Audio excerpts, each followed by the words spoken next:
परमहंस योगानंद जी द्वारा लिखित पुस्तक how you can talk with God से उद्धरण। परमहंस योगानंद जी के शब्दों में ईश्वर से बात करना कोई परी कथा नहीं बल्कि एक जीता जागता अनुभव है। भारत की पावन धरा पर संतों को देखा गया है जो प्रभु से सीधे संवाद करते हैं, जैसे कोई अपने पिता या मां से बात करे। और हैरानी की बात यह है कि यह सामर्थ्य सिर्फ संतों तक सीमित नहीं। आप और हम भी ईश्वर से न सिर्फ बातें कर सकते हैं बल्कि उनकी मधुर प्रतिक्रिया भी सुन सकते हैं। ईश्वर तक पहुंचने का रास्ता दिमाग नहीं, दिल से होकर जाता है। अक्सर हम प्रार्थना में शब्दों का ढेर लगा देते हैं पर भावनाएं ठंडी रह जाती हैं। योगानंद जी कहते हैं, ईश्वर से वैसे ही बात करो जैसे एक बच्चा मां के आगे बेबाक होकर रोता है। उन्हें पिता या माता का स्नेहिल रूप समझो। जिस तरह मां बच्चे की गलती भूलकर गले लगा लेती है, वैसे ही जगत जननी भक्त की पुकार को नजरअंदाज नहीं कर सकती। क्या वाकई ईश्वर सुनेंगे? यह सवाल मन में आते ही प्रार्थना की शक्ति घट जाती है। भक्त प्रहलाद की तरह निश्चल भाव से मांगो, फिर देखो चमत्कार। प्रार्थना में ऊर्जा होनी चाहिए। जैसे बादल गरज कर बरसते हैं, वैसे ही दिल की गहराइयों से निकली पुकार ईश्वर तक पहुंचती है। ईश्वर को जटिल शब्दों की नहीं, सच्ची लगन की भूख होती है। एक बच्चे की तरह सीधे सरल शब्दों में कहो, हे प्रभु, मुझे तुम्हारा साथ चाहिए। योगानंद जी कहते हैं, ईश्वर चुप इसलिए रहते हैं क्योंकि हमारा ध्यान उनकी माया जनित सृष्टि पर होता है, उन पर नहीं। जैसे कोई बच्चा मां से खिलौने मांगता रहे पर मां की गोद में बैठने की चाह न हो। जब तक हम स्वयं ईश्वर को पाने की ललक नहीं जगाते, तब तक उनकी आवाज सुनाई नहीं देगी। ईश्वर से बात करना कला है जिसे साधने के लिए धैर्य और अटूट विश्वास चाहिए।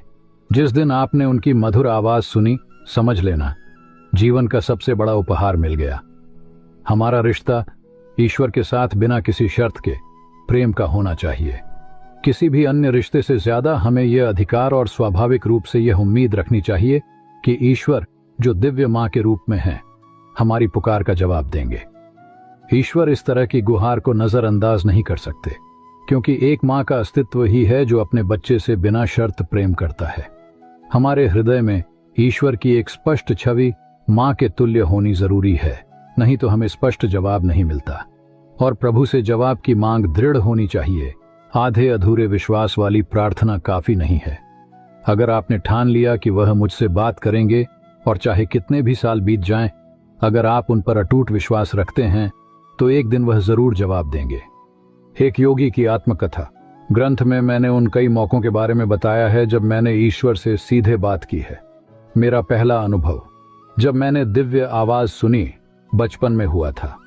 एक सुबह मैं अपने बिस्तर पर बैठा हुआ था और गहरे विचारों में खो गया। मेरे मन में एक सवाल उठा, बंद आंखों के अंधेरे के पीछे क्या है? और तभी मेरी आंतरिक दृष्टि में एक विशाल प्रकाश की चमक दिखाई दी। मेरे माथे के भीतर एक चमकदार पर्दे पर संतों की दिव्य आकृतियां दिखीं जो पहाड़ी गुफाओं में ध्यानमग्न बैठे थे, जैसे कोई छोटी सी फिल्म चल रही हो। यह अनुभव इतना जीवंत और रहस्यमय था कि मैं उस पल को आज भी महसूस कर सकता हूं। तुम कौन हो? मैंने जोर से पूछा।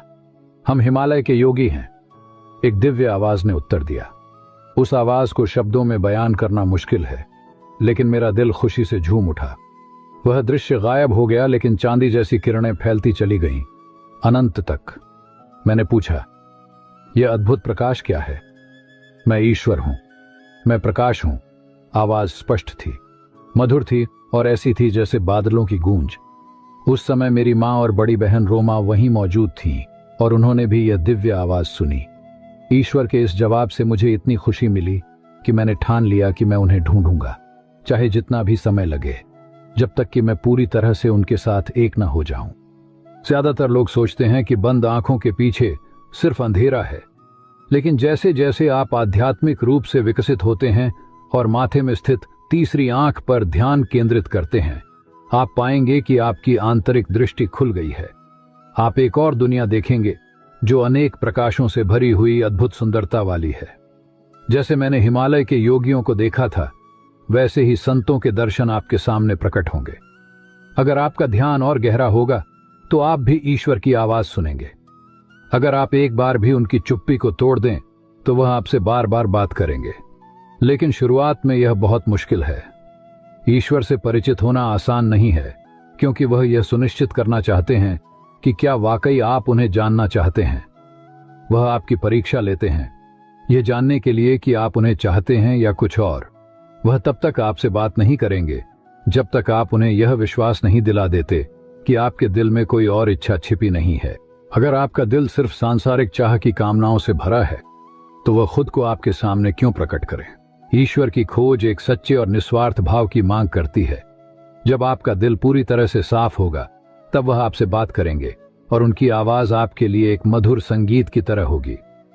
मनुष्य का प्रेम ही ईश्वर को दिया जाने वाला सबसे बड़ा उपहार है।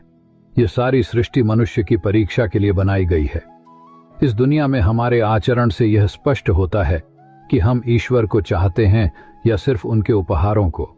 ईश्वर यह नहीं कहेंगे कि आपको उन्हें सबसे ज्यादा प्रेम करना चाहिए, क्योंकि वह चाहते हैं कि आपका प्रेम बिना किसी दबाव के स्वेच्छा से दिया जाए। यही इस ब्रह्मांड के खेल का सबसे बड़ा रहस्य है। जिस ईश्वर ने हमें बनाया है, वह हमारे प्रेम की तड़प रखता है। वह चाहते हैं कि हम उन्हें बिना मांगे अपने मन से प्रेम दें। हमारा प्रेम ही एकमात्र ऐसी चीज है जो ईश्वर के पास नहीं है। जब तक कि हम उसे उन्हें देने का निर्णय न लें, तब तक हम भटके हुए बच्चे हैं। जब तक हम ईश्वर के बनाए मायाजन्य उपहारों के लिए रोते रहते हैं, लेकिन उस परमात्मा को नजरअंदाज करते हैं। यह भूल हमारे जीवन में जब तक बनी रहेगी, तब तक हम दुख रूपी गड्ढों में गिरते रहेंगे। ईश्वर हमारे अस्तित्व का सार है, और जब तक हम उनकी उपस्थिति को अपने भीतर महसूस नहीं करते, तब तक हम अपने वास्तविक स्वरूप की महान गरिमा को नहीं जान सकते। यही सच्चाई है। हम दिव्य हैं, ईश्वर का एक अंश है, और इसीलिए हमें किसी भी भौतिक चीज में स्थायी संतुष्टि नहीं मिलती।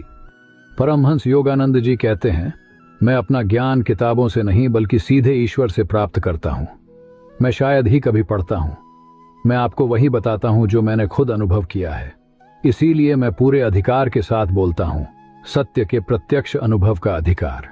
ईश्वर से जुड़ने का रास्ता भक्ति और विश्वास से होकर गुजरता है। जब आप उन्हें पूरे दिल से चाहेंगे, तो वह आपके सामने प्रकट होंगे। यह कोई कल्पना नहीं है, बल्कि यह अनगिनत संतों और भक्तों का सच्चा अनुभव है। जब आपका हृदय पूरी तरह से ईश्वर के प्रति समर्पित हो जाता है, तो वह आपके जीवन में उतर आते हैं। पूरी दुनिया की राय इसके खिलाफ हो सकती है, लेकिन प्रत्यक्ष अनुभव को अंततः स्वीकार करना ही होगा। ईश्वर कंपन के माध्यम से बात करते हैं। वह हमारे सामने भौतिक रूप में भी प्रकट हो सकते हैं। वह जितना आप सोच सकते हैं उससे कहीं ज्यादा व्यक्त हैं। वह उतने ही वास्तविक और सच्चे हैं जितने कि आप। यही बात मैं आज आपसे कहना चाहता हूं। प्रभु हमेशा हमारी पुकार का जवाब दे रहे हैं। उनके विचारों का कंपन लगातार बाहर भेजा जा रहा है। यहां एक बहुत महत्वपूर्ण बात है। ईश्वर चेतना है, ईश्वर ऊर्जा है। बात करने का मतलब है कंपन करना, और अपनी ब्रह्मांडीय ऊर्जा के कंपन के माध्यम से वह हर समय बात कर रहे हैं। वह सृष्टिकर्ता स्वयं को ठोस, तरल, अग्नि, वायु और आकाश के रूप में प्रकट करता है। वह अदृश्य परमात्मा लगातार दृश्यमान रूपों में खुद को व्यक्त कर रहा है, फूलों में, पहाड़ों में, समुद्रों में और तारों में। पदार्थ क्या है? यह ईश्वर की ब्रह्मांडीय ऊर्जा का एक विशेष कंपन मात्र है। ब्रह्मांड में कोई भी रूप वास्तव में ठोस नहीं है। जो ठोस दिखता है वह सिर्फ उनकी ऊर्जा का एक सघन कंपन है। प्रभु कंपन के माध्यम से हमसे बात कर रहे हैं, लेकिन सवाल यह है कि उनसे सीधे कैसे जुड़ा जाए। यह सबसे मुश्किल काम है, ईश्वर से बात करना। अगर आप किसी पहाड़ से बात करेंगे तो वह जवाब नहीं देगा। फूलों से बात करें तो शायद आपको उनमें थोड़ी सी प्रतिक्रिया महसूस हो। और हां, हम दूसरे लोगों से बात कर सकते हैं, लेकिन क्या ईश्वर फूलों और इंसानों से कम संवेदनशील हैं कि वह हमारी बात सुनते हैं लेकिन जवाब नहीं देते? ऐसा लगता है ना? दिक्कत उनमें नहीं, बल्कि हम में है। हमारी अंतर्ज्ञानी टेलीफोनिक प्रणाली खराब हो गई है। ईश्वर हमें बुला रहे हैं और हमसे बात कर रहे हैं, लेकिन हम उनकी आवाज नहीं सुन पा रहे। ब्रह्मांडीय कंपन सभी भाषाएं बोलता है, लेकिन संत ही उसे सुनते हैं। तो क्यों ना हम अपने भीतर की इस प्रणाली को ठीक करें? क्यों ना हम अपनी चेतना को इतना शुद्ध और संवेदनशील बनाएं कि ईश्वर की आवाज हम तक पहुंच सके? यही तो हमारे जीवन का सबसे बड़ा लक्ष्य है। एक बार मैंने एक महान गुरु को प्रार्थना करते देखा। जब वह प्रार्थना करते तो ईश्वर की आवाज आकाश से आती हुई प्रतीत होती। ईश्वर को बोलने के लिए गले की जरूरत नहीं है। अगर आप पूरी शक्ति से प्रार्थना करें तो उस प्रार्थना के कंपन तुरंत एक कंपनात्मक जवाब लाते हैं। यह जवाब उसी भाषा में प्रकट होता है जिसे आप सुनने के आदी हैं। अगर आप अंग्रेजी में प्रार्थना करते हैं तो जवाब अंग्रेजी में सुनेंगे। अगर आप बांग्ला में बोलते हैं तो जवाब बांग्ला में मिलेगा। अलग अलग भाषाओं के कंपन ब्रह्मांडीय कंपन से उत्पन्न होते हैं। ईश्वर जो स्वयं ब्रह्मांडीय कंपन है, सभी भाषाएं जानते हैं। भाषा क्या है? यह एक विशेष कंपन है। कंपन क्या है? यह एक विशेष ऊर्जा है। और ऊर्जा क्या है? यह एक विशेष विचार है। हालांकि ईश्वर हमारी सभी प्रार्थनाएं सुनते हैं, लेकिन वह हमेशा जवाब नहीं देते। हमारी स्थिति उस बच्चे जैसी है जो अपनी मां को बुलाता है, लेकिन मां को लगता है कि आने की जरूरत नहीं है। वह उसे खेलने के लिए कोई खिलौना दे देती है ताकि वह चुप हो जाए। लेकिन जब बच्चा मां के सिवा किसी और चीज से राजी नहीं होता तो मां आ जाती है। अगर आप ईश्वर को पाना चाहते हैं तो आपको उस जिद्दी बच्चे की तरह बनना होगा जो मां के आने तक रोता रहता है। अगर आपने ठान लिया कि आप उनके लिए रोना बंद नहीं करेंगे तो करुणामयी सृष्टिकर्ता मां आपसे बात करेंगी। चाहे वह सृष्टि के घरेलू कामों में कितनी भी व्यस्त क्यों न हो, अगर आप अपनी पुकार जारी रखेंगे तो वह बोलने के लिए बाध्य है।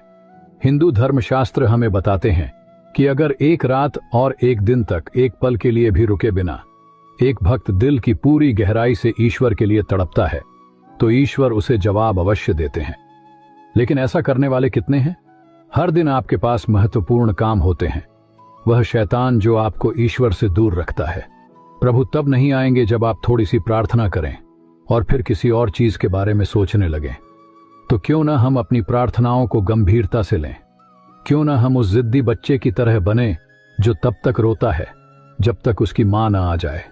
ईश्वर हमारी प्रतीक्षा कर रहे हैं, बस हमें उनकी आवाज सुनने के लिए तैयार होना है।